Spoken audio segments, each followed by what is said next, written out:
So what happened to me, and probably one of the best things that happened to me, was I got kicked out and I became a civilian. No more applause, no more promotions, just a guy. Like I had a family, home, had a number of things that were beside me, but it was no more being the king of the hill, the guy at the top.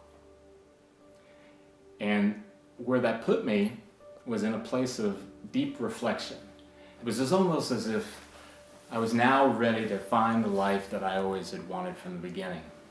And I'll just tell you straight out, I didn't know how. I didn't know how to figure that out. But fortunately, as I mentioned before, I made that connection with God so long ago, and He was still by my side. And then the process began of what I call the remaking. It was almost like if you could imagine, you're taking the software out, the operating system, and you're changing it. And it's a new operating system. And I'd love to tell you that it just was like plug and play, right? But it wasn't. It was this long process. It was almost like learning how to walk again, or learning how to talk again. It was so strange to me, because I had a certain way of doing things when I was in that old world. And here I was trying to live this new world, try to be this different guy. But as time went on, after some tripping and falling and all of the different things that come along with that, I began to discover that life that I had always wanted in the very beginning.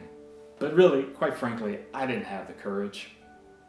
And the other stuff was so prevalent and pushing me so hard to move on that I just didn't see how to.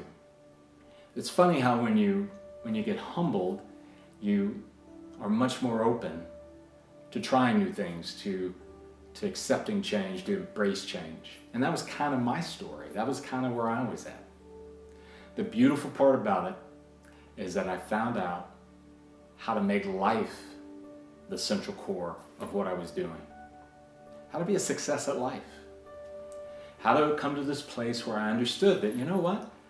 All these different things that I was pursuing, whether it was career, work, notoriety, whatever it might have been, some of those are designed just to make life better, not the other way around. And that, I think, is one of the big issues that I look at today, and it's one of the missions that I have is to help people, is to understand that you were given life, and that should be the center. That should be the thing that gets the majority of your attention, that puts you in that place where you see things as they really are.